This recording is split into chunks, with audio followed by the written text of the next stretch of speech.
મારું આ દરિદ્ર દૂર થાય, આનું કોઈ નિવારણ આપ જાણતા હોય તો મારા ઉપર કૃપા કરો અને મને કહો. એવા દરિદ્ર બ્રાહ્મણનો વચન સાંભળી અને વૃદ્ધ બ્રાહ્મણ કહે છે, હે બ્રાહ્મણ, સત્યનારાયણ નામના વિષ્ણુ ભગવાન કે જે આ કળિયુગની અંદર પૂજન કરવાથી ઉત્તમ ફળ આપનાર છે, એ વૃદ્ધ બ્રાહ્મણ કહે છે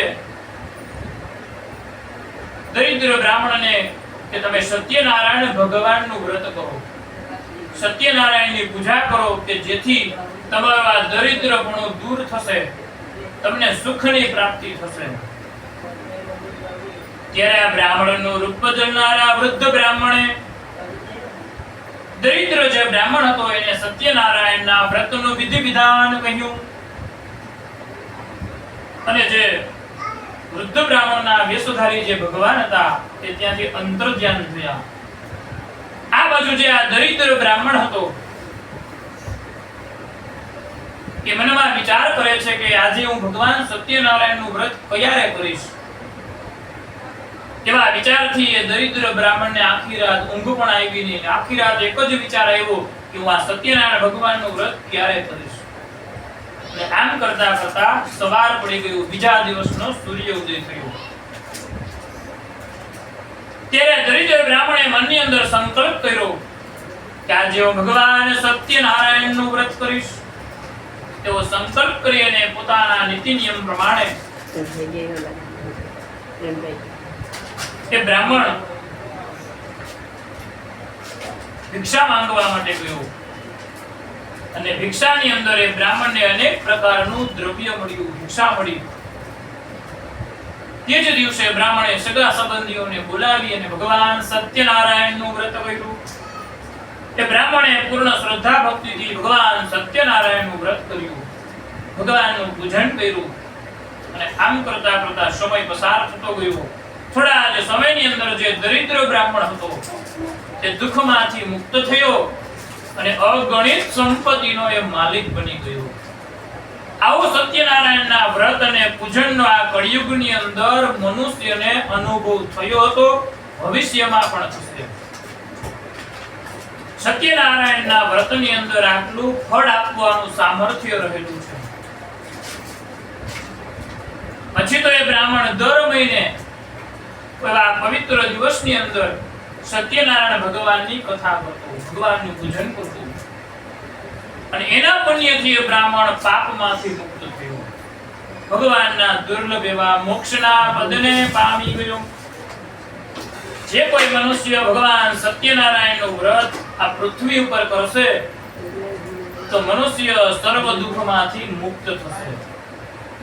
હે ઋષિઓ, ભગવાન સત્યનારાયણે નારદજીને મનની ઈચ્છા પૂરી કરવા વાળું આ સત્યનારાયણનું વ્રત કહ્યું.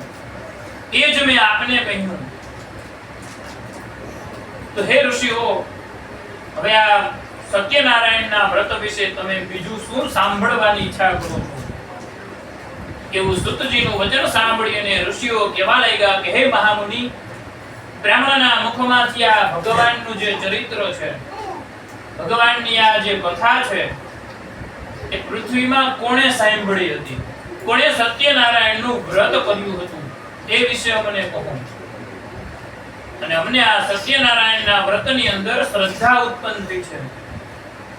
એવું ઋષિઓનું વચન સાંભળી અને શુદ્ધ પુરાણી કહે છે કે હે મુનિઓ, સત્યનારાયણનું વ્રત પૃથ્વી ઉપર કોણે કર્યું એ આપણે કહું છું, આપ શ્રવણ કરો.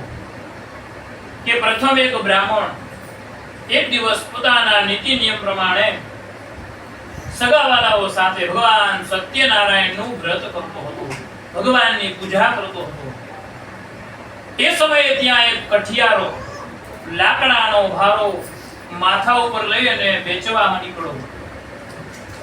કઠિયારો માથા ઉપરનો ભારો દરવાજા બહાર મૂકી જ્યાં સત્યનારાયણની આ બ્રાહ્મણ પૂજા કરતા હતા ત્યાં ગયો. કઠિયારાને તો ખૂબ તરસ લાગી હતી, તો પણ એને પાણી ન પીધું અને એક ચિત્તથી એને બ્રાહ્મણે કરેલી ભગવાનની પૂજાની વિધિ જોઈ, ભગવાનના દર્શન કર્યા, ભગવાનની કથા સાંભળી. કથા પૂર્ણ થઈ એટલે કઠિયારો બ્રાહ્મણને નમસ્કાર કરવા લાગ્યો કે હે બ્રાહ્મણ દેવતા, અત્યારે તમે આ કયા દેવનું વ્રત કરો છો અને આ વ્રત કરીએ તો શું ફળ મળે? મારા ઉપર કૃપા કરો અને મને કહો, મારે આ વ્રત જાણવું છે. ત્યારે બ્રાહ્મણ કહે છે કે ભગવાન સત્યનારાયણનું આ વ્રત છે. મનની ઈચ્છા પૂરી કરવા વાળું સત્યનારાયણનું વ્રત છે અને મેં આ વ્રત કર્યું છે તે દિવસથી સત્યનારાયણની મારા ઉપર કૃપા થઈ છે. મારે ત્યાં ધન ધન્ય સંપત્તિની પ્રાપ્તિ થઈ છે. આ પ્રમાણે બ્રાહ્મણના મુખમાંથી સત્યનારાયણનું વ્રત લાકડાના ભારાવાળું જે કઠિયારો હતો એને સમજી લીધું. પછી એને બ્રાહ્મણે આપેલો ભગવાનનો પ્રસાદ લીધો, પાણી પીધું અને આનંદથી પોતાના નગર તરફ પ્રયાણ કર્યું. બીજા દિવસનો સૂર્યોદય થયો અને આ કઠિયારો તો પોતાના નિયમ પ્રમાણે લાકડાનો ભારો વેચવા નીકળ્યો. ત્યારે આ કઠિયારાએ ભગવાન સત્યનારાયણને પ્રાર્થના કરી, મનમાં સંકલ્પ કરી લીધો કે આજે તો આ લાકડાના ભારાની જે કાંઈ પણ કિંમત મળશે એ દ્રવ્ય હું બીજા કારણે ન ખર્ચતા એમાંથી હું ભગવાન સત્યનારાયણનું વ્રત કરીશ એવો હું સંકલ્પ કરું છું. એવો આ કઠિયારાએ મનમાં સંકલ્પ કર્યો અને ભારો માથે મૂકી અને કઠિયારો ત્યાંથી ચાલતો થયો. કઠિયારો આગળ ચાલતો થયો અને એક સુંદર નગરની અંદર આવી પહોંચ્યો. ત્યાં શેઠ લોકો રહેતા હતા. એટલે એક શેઠે કઠિયારા પાસેથી જે આ લાકડાના ભારા હતા એની ખરીદી કરી લીધી. ભગવાનની એવી કૃપા થઈ કે જે લાકડાના ભારાની કિંમત હતી એનાથી આજે વધારે કિંમત આ શેઠે આજે કઠિયારાને આપી. એટલે કઠિયારાને તો આજે ડબલ કિંમત મળી અને આનંદ થયો. કઠિયારાએ તો એમાંથી કેળા, ખાંડ, ઘી, લોટ, પૂજાની સામગ્રી લીધી અને પોતાના ઘરે આવ્યો. સગાવાલાને બોલાવ્યા, બ્રાહ્મણને બોલાવી અને કઠિયારાએ ભગવાન સત્યનારાયણનું વ્રત કર્યું. તદવ્રતસ્યમ પ્રભાવેણ ધનપુત્રાન્વિતો ભવત ઇહલોકે સુખં ભુક્ત્વા ધનપચાત્ય સત્ય પરમ યયો. શુદ્ધ પુરાણે કહે છે કે આ કઠિયારાએ ભગવાન સત્યનારાયણનું વ્રત કર્યું હતું અને તેથી તે ધનવાન અને પુત્રવાન થઈ આ લોકની અંદર સર્વ પ્રકારના સુખને ભોગવી અંતે કઠિયારો વૈકુંઠમાં ગયો. શ્રી સ્કંદ પુરાણ રેવા ખંડે સત્યનારાયણ વ્રત કથાયામ બીજો અધ્યાય. શ્રી કૃષ્ણાર્પણમ.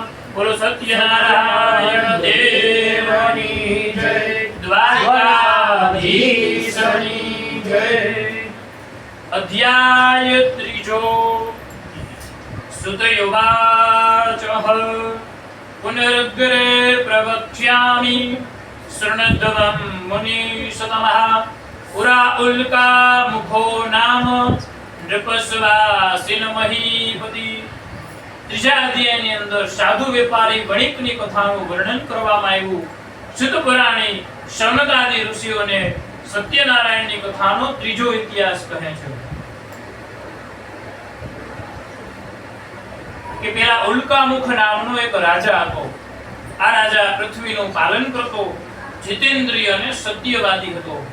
ભગવાનના દર્શન કરવા માટે દરરોજ મંદિરે જતો અને ત્યાંના બ્રાહ્મણોને ધન સંપત્તિ આપી દાન દક્ષિણા આપતો અને બ્રાહ્મણોને પ્રસન્ન કરતો. એ ઉલ્કામુખ રાજાની પત્ની પ્રમુક્તા એક સારા સ્વભાવવાળી સુંદર સતી હતી.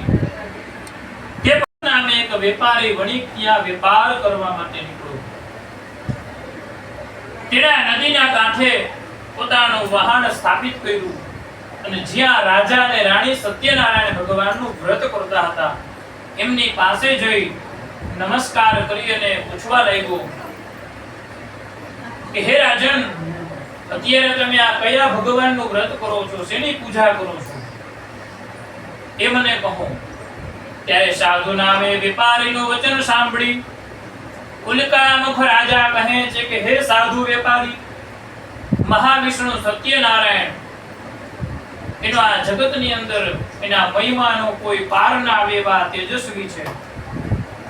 કે સત્યનારાયણ ભગવાનનું હું વ્રત કરું છું, પુત્ર ધન ધાન્યની પ્રાપ્તિ થાય એ હેતુથી આજે હું સત્યનારાયણની પૂજા કરું છું. તો રાજાનું વચન સાંભળી અને સાધુ વણિકે કહ્યું કે આ સત્યનારાયણનું વ્રત કરવાથી શું ફળ મળે, આ વ્રતનું વિધિ વિધાન કેવું છે તે મને કહો, હું તમારા કહ્યા મુજબ સત્યનારાયણનું વ્રત કરીશ. કેમ કે મારે ત્યાં પણ પુત્ર સંતતિ નથી, અને જો તમારા કહ્યા પ્રમાણે સત્યનારાયણનું વ્રત કરીશ અને મારે ત્યાં પુત્ર સંતતિની પ્રાપ્તિ થશે તો હું ભગવાનનું વ્રત કરીશ. આમ કહીને આ વેપારી વેપાર કરવાનું છોડી અને પોતાના નગર તરફ ગયો. ઘરે આવી અને સત્યનારાયણના વ્રતનો મહિમા પોતાની સ્ત્રી લીલાવતીને કહ્યો. મનમાં સંકલ્પ કર્યો કે જ્યારે મારે ત્યાં સંતતિની પ્રાપ્તિ થશે ત્યારે હું સત્યનારાયણનું વ્રત કરીશ. એવા લીલાવતી નામની પોતાની સ્ત્રીને સાધુ વેપારીએ કહ્યું. અને આમ કરતા કરતા સમય પસાર થયો.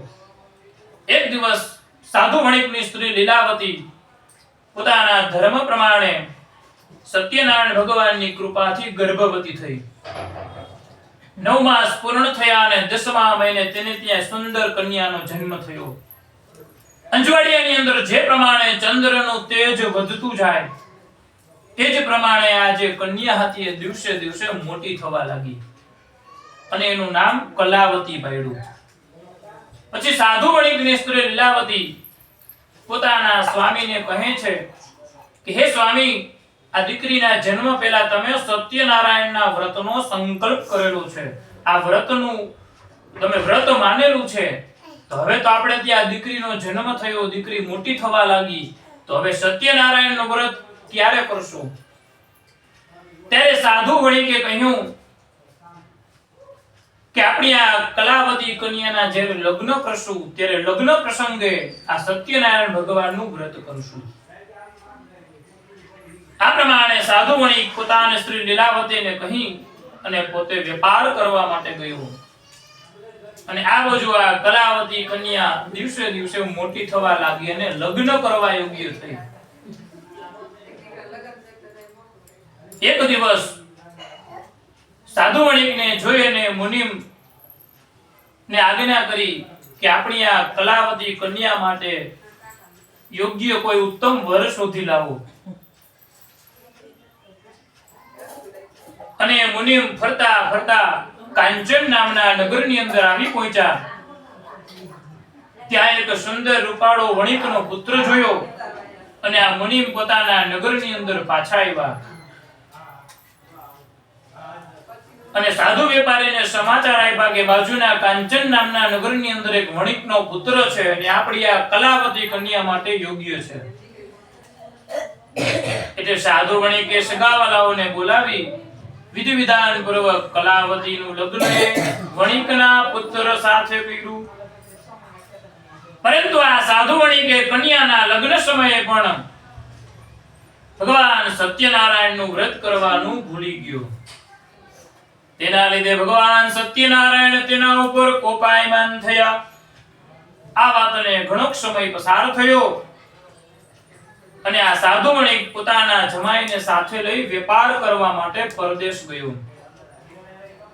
સિંધુ સમીપ રત્નસારપુરી નામના નગરની અંદર એ જમાઈ સાથે વેપાર કરવા લાગ્યો. ત્યાં ચંદ્રકેતુ નામે એક રાજા રાજ કરે. એટલે ભગવાને આ સાધુ વણિકને જૂઠું બોલનારો જાણી અને ભગવાને એને શાપ આપ્યો. એટલામાં જે સાધુ વણિક પોતાના જમાઈ સાથે જે રહેતા હતા ઈ ગામના રાજાનો ખજાનો તોડ્યો અને ચોરી કરી ધન ચોરી સાધુ વણિકના ઘરની અંદર સંતાઈ ગયા. ચોરને પકડવા રાજાના સિપાઈઓ તેની પાછળ આવ્યા. તે જોઈ ચોર જ્યાં સાધુ વેપારી અને જમાઈ જ્યાં વિશ્રામ કરતા હતા ત્યાં રાજાનું ધન મૂકીને ચોર છે ત્યાંથી નાસી ગયા. સિપાહીઓ જે જગ્યાએ જમાઈ સાથે સાધુ વેપારી વિશ્રામ કરતા હતા ત્યાં આવી અને રાજાનું ચોરેલું ધન જોયું. એટલે સાધુ વણિકને એના જમાઈને જ ચોર સમજી અને આ સિપાહીઓ તેને બાંધી અને રાજાની પાછળ લઈ ગયા. આવી અને રાજાને કહ્યું કે આ ચોરને પકડી લાવ્યા છીએ ને જોઈ આપ હુકમ કરો. સાંભળીને રાજાએ તો ચોરને જોવાનો વિચાર પણ ન કર્યો અને શિક્ષા કેદ કરવાની શિક્ષા આપી દીધી. સિપાહીઓ તેમને સખત બાંધી અને મોટા કેદખાનાની અંદર પૂરી દીધા. સત્યનારાયણની આ માયા હતી એટલે ચંદ્રકેતુ રાજાએ એ સાધુ વેપારી સામે દ્રષ્ટિ પણ ન કરી અને સાધુ વણિકનું ધન પણ તો લીધું, તે સાથે સાધુ વેપારીનું જે ધન હતું એ પણ લૂંટી લીધું. આ બાજુ સત્યનારાયણના શાપથી સાધુ વણિકની સ્ત્રી દુખી થઈ ગઈ અને એના ઘરની અંદર પણ જે કાંઈ ધન સંપત્તિ હતી તે બધું જ ચોરો હરણ કરી ગયા. સાધુ વણિકની સ્ત્રી લીલાવતી ઘણા દુઃખથી તરસ ભૂખથી ઘરે ઘરે ફરવા લાગી. તેની કન્યા કલાવતી દરરોજ ઘરે ઘરે ભિક્ષાવૃત્તિ કરવા લાગી. એક દિવસ આ કન્યાને ઘણી જ ભૂખ લાગી અને ફરતા ફરતા એક બ્રાહ્મણના ઘરે ગઈ. ત્યાં ભગવાન સત્યનારાયણની પૂજા થતી હતી. વ્રત અને પૂજન જોતા જ કલાવતી કન્યાને આનંદ થયો. તે ભગવાનને નમસ્કાર કરી અને કથા સાંભળવા બેઠી.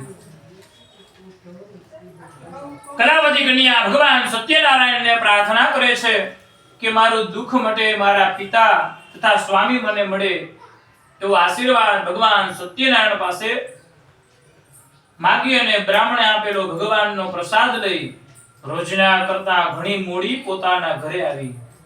ઘરમાં આવતા જ તેના જે માતા લીલાવતી ત્યાં કલાવતી કન્યાને પૂછે છે કે હે પુત્રી, આજે આટલી મોડી રાત સુધી તું ક્યાં હતી?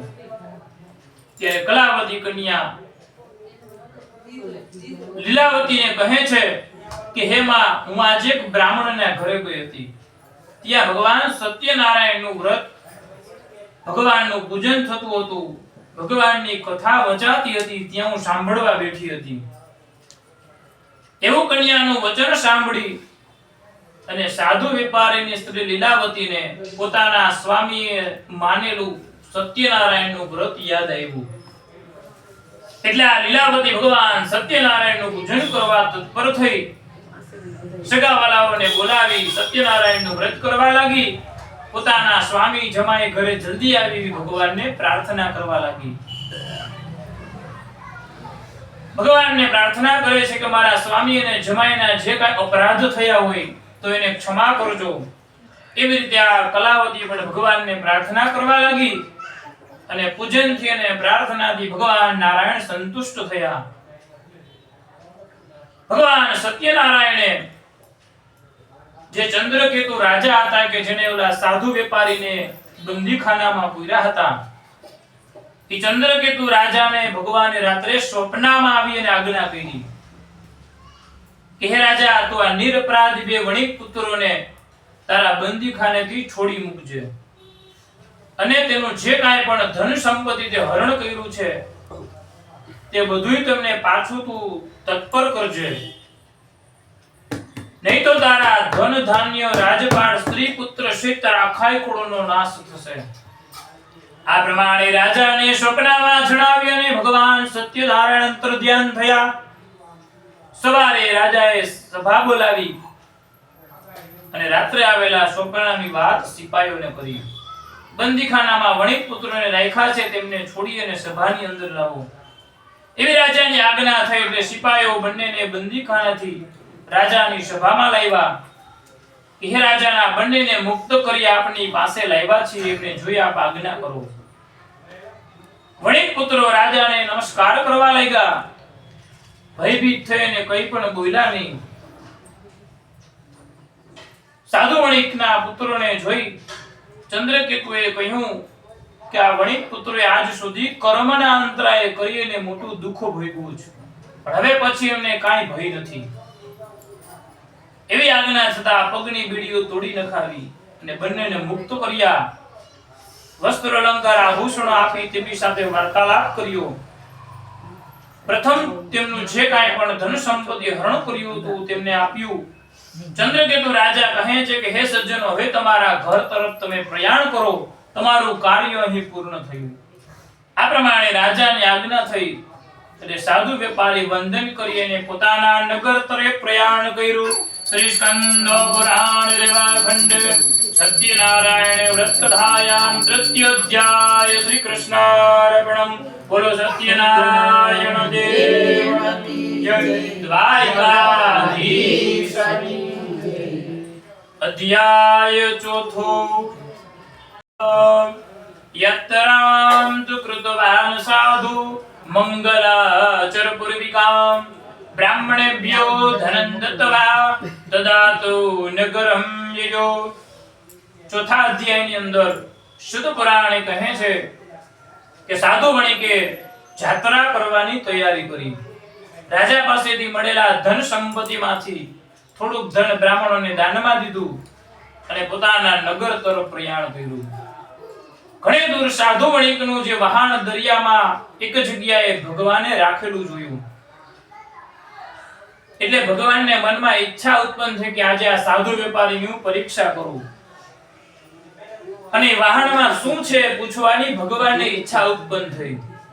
એટલે પરબ્રહ્મ ભગવાન સત્યનારાયણ તો સંન્યાસી બાબાનું રૂપ લીધું અને જે જગ્યાએ સાધુ વણિકે પોતાનું વહાણ રાખ્યું હતું ત્યાં આવી અને પૂછ્યું કે તમારા વાહણની અંદર શું છે. ત્યારે આ સંન્યાસી બાવાનો પ્રશ્ન સાંભળી અને આ બંદીખાનેથી છૂટેલા જે વણિક પુત્રો હતા એ આ સંન્યાસી બાવાની મસ્કરી કરવા લાગ્યા અને એમને કહેવા લાગ્યા કે અમારા વાહણની અંદર શું છે એ પૂછવાની તમારે શું જરૂર છે. આવી રીતે પ્રશ્ન કરી અને એમની મસ્કરી કરીને કહે છે કે અમારા વહાણની અંદર તો વેલા અને પાંદડા ભરેલા છે. એવું તેનું કઠોર વચન સાંભળી અને ભગવાને કહ્યું કે તો તમારું વચન સત્ય થાય. આ પ્રમાણે કહી આવેલા સંન્યાસી સાધુ વણિકથી દૂર જઈ અને ભગવાન ત્યાંથી દરિયાના તટ ઉપર દૂર ઉભા રહ્યા. આ બાજુ સંન્યાસી બાવો ગયું જોઈને જે સાધુ વેપારી હતા એ પોતાનો નિત્ય કર્મ કરીને જુએ છે તો વહાણ પાણી ઉપર તરવા લાગ્યું અને વહાણમાં જ્યાં દ્રષ્ટિ કરે છે તો જે વહાણ ધન સંપત્તિથી ભરેલું હતું એ વહાણ વેલા અને પાંદડાથી ભરાઈ ગયું. આ જોઈને સાધુ વેપારી વિચાર કરવા લાગ્યો, ચિંતા કરવા લાગ્યો. એટલે એના જે જમાય હતા એ કહે છે કે તમે શા માટે શોક કરો છો, વિચાર કરો છો? ઓલા સંન્યાસીએ જ તમને આ શાપ આપ્યો છે અને એના બોલવાથી જ આ પ્રમાણે થયું છે. એમાં કોઈ પણ પ્રકારનો સંદેહ નથી. માટે આપણે સંન્યાસીના શરણે જઈએ એટલે આપણું આજે આપણને પુનઃ પ્રાપ્ત થાય.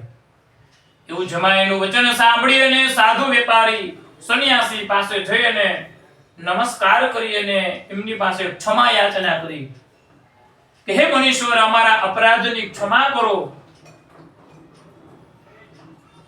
અમારા વહાણની અંદર ધન સંપત્તિ હતી, અમે અસત્યનું આચરણ કર્યું, માટે અમને ક્ષમા કરો. એવું જોઈને સંન્યાસી કહે છે કે હે સાધુ વણિક, તું રડીશ નહીં. તું મારી પૂજાથી આજે બહિર્મુખ થયો છે અને મારી આજ્ઞાથી જ તને આ બધા દુઃખો ભોગવવા પડ્યા છે. એવું પરબ્રહ્મ ભગવાનનું વચન સાંભળી અને આ સાધુ વણિક છે ભગવાનની સ્તુતિ કરવા લાગ્યો, ભગવાનના ગુણગાન ગાવા લાગ્યો. સાધુ વેપારી કહે છે કે હે દેવ, આપણી તો માયા જેવી છે કે આ જગતની અંદર આપણી માયાને કોઈ જાણી શક્યું નથી. બ્રહ્માદિ દેવો મોહિત થાય છે અને દેવ છતાં પણ હે ભગવાન, આપના રૂપ ગુણ આદિ વૈભવને આ જગતની અંદર હજી સુધી કોઈ જાણી શક્યું નથી. તો હે ભગવાન, હું તો એક પામર મનુષ્ય છું, તારું મારું એવી માયામાં રહેવા માંડું છું. માટે હે ભગવાન, મારા ઉપર પ્રસન્ન થાઓ. હું મારી શક્તિ પ્રમાણે આપને વિધિ વિધાન પૂર્વક પૂજા કરીશ. મારા વાહનની અંદર ધન સંપત્તિ હોવા છતાં હું અસત્ય બોલ્યો, માટે હે સત્યેશ્વર, મારું રક્ષણ કરો.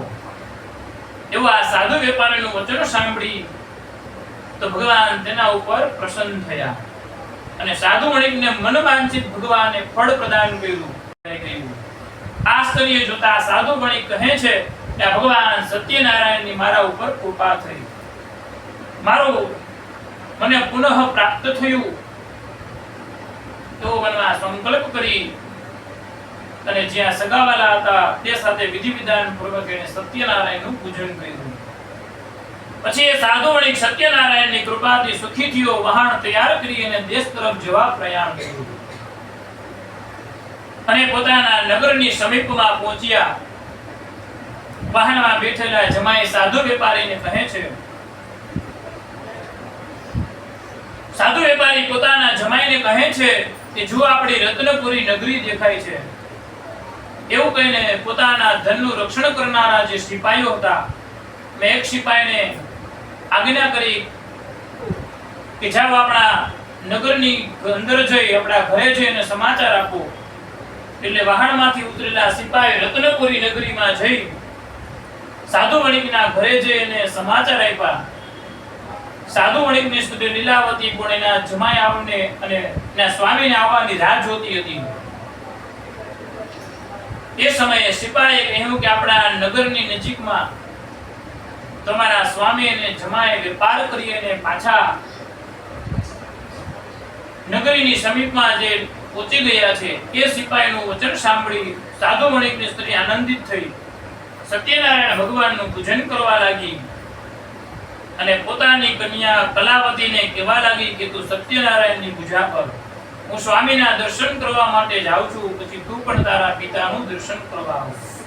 એવું માનું વચન સાંભળી અને કલાવતી કન્યાએ સત્યનારાયણ ભગવાનનું વ્રત સમાપ્ત કર્યું, પણ ભગવાનનો પ્રસાદ ન લીધો અને પ્રસાદ લીધા વગર પોતાના સ્વામીના દર્શન કરવા ગઈ. આમ પ્રસાદનો અપરાધ થયો. તે અપરાધે કરીને ભગવાન તેના ઉપર કોપાયમાન થયા અને એનો સ્વામી અને ધન જે કાંઈ પણ હતું તે બધું ભગવાને દરિયામાં અદૃશ્ય કરી દીધું. તે પછી ઘણી જલ્દીથી આવેલી કલાવતી કન્યાએ પોતાના સ્વામીને જોયો નહીં. તે ઉપરથી એને એટલું દુઃખ અને શોક થયો કે જેમ પવનથી કેળનું ઝાડ એકદમ જમીન ઉપર પડે એમાં કન્યા જમીન ઉપર પડી.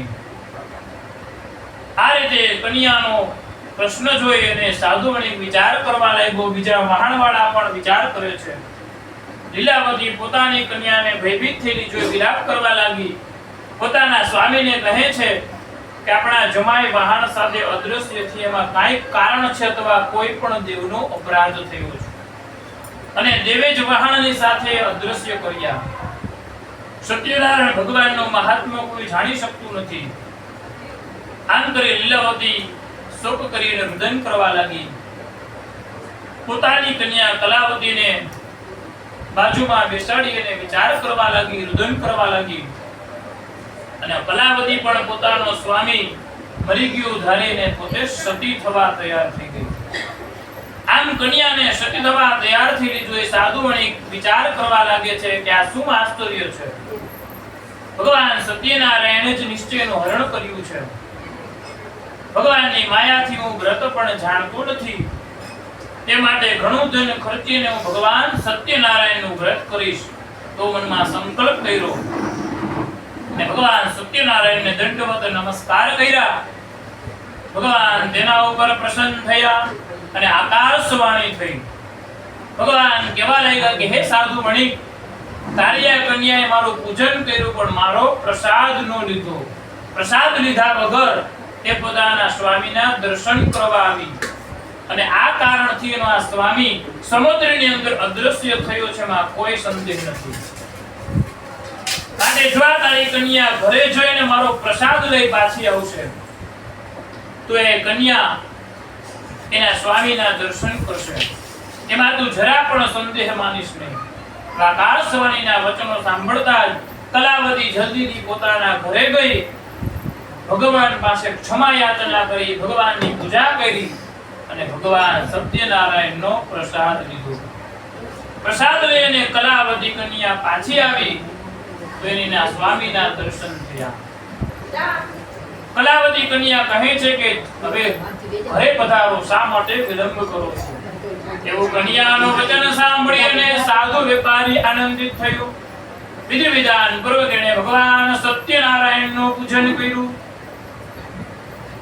ઘણી ધન સંપત્તિ ખર્ચી અને સગાવાલાઓને બોલાવી અને આ સાધુ વેપારી ઘરે આવ્યો અને પછી તો એ સાધુ વણિક દર મહિનાની પૂનમના દિવસે, કોઈ સૂર્ય સંક્રાંતિ આવતી હોય તો એના દિવસે એ ભગવાન સત્યનારાયણની કથા કરતો. પૂનમ અને એકાદશી ભગવાનની પ્રિય તિથિ હોવાથી તે દિવસે ભગવાન સત્યનારાયણનું વ્રત પણ કરી શકાય. આ રીતે સાધુ વણિક દર મહિનાની પૂનમના દિવસે સત્યનારાયણનું વ્રત કરતો. ઇહલોકે સુખમ ભક્તવા ચાંતે સત્ય પુરમ વ્યયો. આ થકી આ સાધુ વણિક મનુષ્ય લોકમાં સર્વ સુખને ભોગવી અંતે આ વૈકુંઠમાં ગયો. શ્રી સ્કંદ પુરાણ લેવા ખંડે સત્યનારાયણ વ્રત કથાયા ચોથોધ્યાય. શ્રી કૃષ્ણાર્પણમ. બોલો સત્યનારાયણ દેવની જય. દ્વારિકાધીશની જય. અધ્યાય પાંચમો. શ્રુતયુવાચ અથાન્ય ચ પ્રવક્ષ્યામિ. આસિત તુંગ ધ્વજો રાજા પ્રજાપાલન તત્પર. શુદ્ધ પુરાણી મુનિઓને સત્યનારાયણના વ્રતનો પાંચમો ઇતિહાસ કહે છે કે હે મુનિ શ્રેષ્ઠ, ભગવાન વિશે બીજી એક કથા કહું છું, આપ સાંભળો. કે પેલા તુંગધ્વજ નામનો રાજા હતો. આ રાજા પૃથ્વીનું પાલન કરવા સદાય તત્પર રહેતો. એ રાજા એકવાર સત્યનારાયણના પ્રસાદનો અનાદર કર્યો અને આ પ્રસાદના દોષથી એ દુઃખને પામ્યો. એક દિવસ તો આ રાજા હરણનો શિકાર કરવા જંગલમાં ગયો. ઘણા પશુ પક્ષીઓને મારી અને આ રાજા વડના ઝાડ નજીક વિશ્રામ કરવા માટે આવ્યો. ત્યાં તેણે જોયું તો વડના ઝાડ નજીક ભગવાન સત્યનારાયણનું પૂજન થતું હતું અને આ પૂજન ભગવાનના ગોવડિયાઓ, ભગવાનના ગોપગણો કરતા હતા. તે જોઈને રાજા ત્યાં ગયો તો નહીં, પણ દૂરથી એને ભગવાનને નમસ્કાર પણ કર્યા નહીં. તો પણ જે આ ગોપગણો હતા એને ભગવાનની પૂજા કરી અને ભગવાનનો પ્રસાદ એ તુંગધ્વજ રાજાની પાસે મૂક્યો. પ્રસાદ આપી અને બધાય ગોવડિયાઓ તો પાછા આવ્યા. ગોવડિયાઓ પ્રસાદ લઈ અને ભગવાનનું ભજન કીર્તન કરવા લાગ્યા. પણ આ બાજુ જે આ તુંગધ્વજ રાજા હતો એ રાજાએ ભગવાનનો પ્રસાદ ન લીધો અને ત્યાં જ રહેવા દીધો. અને આ કારણથી એ રાજા દુઃખને પામ્યો. રાજાના 100 પુત્ર હતા. પુત્રનો નાશ થયો, ધન સંપત્તિ ચાલી ગઈ. ત્યારે રાજાને મનમાં વિચાર ઉત્પન્ન થયો કે મારું આ સર્વ ભગવાન સત્યનારાયણે જ હરણ કર્યું છે. તે માટે હવેથી જ્યાં સત્યનારાયણની કથા થતી હશે ત્યાં હું વગર આમંત્રણે જઈશ. તો રાજા મનમાં સંકલ્પ કર્યો અને પાછો રાજા ઓલા ગોપગણો પાસે ગયો. ભક્તિ અને શ્રદ્ધાથી ગોપગણો સાથે સત્યનારાયણનું પૂજન કર્યું અને ભગવાન સત્યનારાયણનો પ્રસાદ લીધો. પ્રસાદ લેતા આજે ભગવાન સત્યનારાયણની તેના ઉપર કૃપા થઈ અને રાજા ધનવાન થયો, પુત્રવાન થયો. આ મનુષ્ય લોકની અંદર સર્વ સુખની રાજાને પ્રાપ્તિ થઈ. અંતે રાજા પણ સત્યલોકમાં ગયો. આવા ઘણો દૂર કોઈ સત્ય દેવ કહે, પણ હરિતારા નામ છે હજાર, કયા નામે લખવી કંકોત્રી. એ જ પ્રભુ અનેક જાતના સ્વરૂપોને ધારણ કરી અને ભગવાન સંભવામી યુગે યુગે, ભગવાન યુગે યુગે અવતાર લે છે અને ભક્તોના દુઃખને દૂર કરે છે. અને અંતે આ કળિયુગના અંતે પણ ભગવાન પાછો કલ્કી અવતાર લેશે. પણ હજી કળિયુગને 4,32,000 વર્ષનો આ કળિયુગ છે આપણો.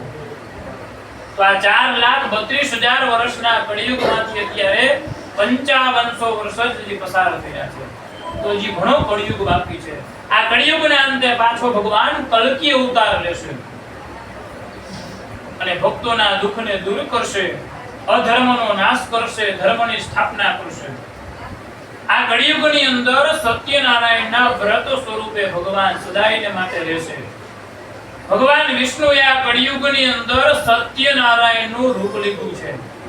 એટલે કે હંમેશા બને ત્યાં સુધી સત્યનું આચરણ કરવું, બને ત્યાં સુધી સત્યનું વ્રત કરવું, સત્યનું આચરણ કરવું, અસત્યનું આચરણ કરવું નહીં. કોઈનું કલ્યાણ થતું હોય, કોઈના જીવની રક્ષા થતી હોય તો અસત્ય બોલવામાં પણ દોષ નથી. એટલે હંમેશા સત્યનું આચરણ કરવું એ આ કથાનો મુખ્ય ઉદ્દેશ છે. એટલે ભગવાને આ સત્યનારાયણનું રૂપ ધારણ કર્યું છે. હે મનીશ્વરો, જે આ કથાનો પાઠ સાંભળે છે તેના સત્યનારાયણની કૃપાથી બધાય પાપનો નાશ થઈ જાય છે. હે મનીશ્વરો, જેણે સત્યનારાયણનું વ્રત કર્યું તેના બીજા જન્મની કથા કહું છું. સદાનંદો મહામૃગનો સુદામા બ્રહ્મણો ભૂત તસ્મિન જન્મની શ્રી કૃષ્ણમ ધ્યાત્વા મોક્ષમાપ્નુયાતઃ. મહાબુદ્ધિશાળી સદાનંદ નામનો જે બ્રાહ્મણ હતો એને સત્યનારાયણનું વ્રત કર્યું તો બીજા જન્મમાં કૃષ્ણ ભગવાનનો બાલ સખા મિત્ર સુદામા બ્રાહ્મણ થયો. તે જન્મમાં એણે શ્રી કૃષ્ણ શરણમના જપ કર્યા, કૃષ્ણ ભગવાનની મિત્રતા કરી, શ્રી કૃષ્ણ ભગવાનનું ધ્યાન ધર્યું અને મોક્ષને પામી ગયો. લાકડાના ભારાવડો જે કઠિયારો હતો એને સત્યનારાયણનું વ્રત કર્યું તો બીજા જન્મમાં ગૃહરાજ રાજા થયો. તેણે રામચંદ્ર ભગવાનની સેવા કરી અને મોક્ષને પામ્યો. ઉલ્કામુખ રાજાએ સત્યનારાયણનું વ્રત કર્યું, બીજા જન્મમાં દશરથ રાજા થયો. તે જન્મમાં તેણે રંગનાથ ભગવાનની પૂજા કરી અને વૈકુંઠમાં ગયો. ધર્મ અને સત્યનિષ્ઠ સાધુ વેપારી વણિક હતો. એને સત્યનારાયણનું વ્રત કર્યું તો બીજા જન્મમાં મયુરધ્વજ રાજા થયો. એ રાજા પાસે ભગવાને અડધું શરીર માંગ્યું, અડધું શરીર કરવત વડે વિરાગી અને ભગવાનના શ્રી ચરણોમાં અર્પણ કર્યું. અંતે મોક્ષને પામી ગયો. તુંગધ્વજો મહારાજ સ્વયંભૂ ભવત કિલ સર્વાન ભગવતાન કૃત્વા શ્રી વૈકુંઠમ તદાગમત. તુંગધ્વજાએ સત્યનારાયણનું વ્રત કર્યું, બીજા જન્મમાં મનુ રાજા થયો. તેણે પ્રજાને સુખ આપી ભગવાન સત્યનારાયણની ભક્તિ કરી. અંતે આ રાજા પણ વૈકુંઠમાં ગયો. શ્રી સ્કંદ પુરાણ રેવાખંડ સત્યનારાયણ વ્રતધાયામ 5મો અધ્યાય. શ્રી કૃષ્ણાર્પણમ. બોલો સત્યનારાયણ દેવની જય. દ્વારકાધીશની યચ્યુતમ કેશવમ શ્રી રામ નારાયણમ શ્રી કૃષ્ણ દામોદરમ શ્રી વાસુદેવમ હરિ શ્રીધરમ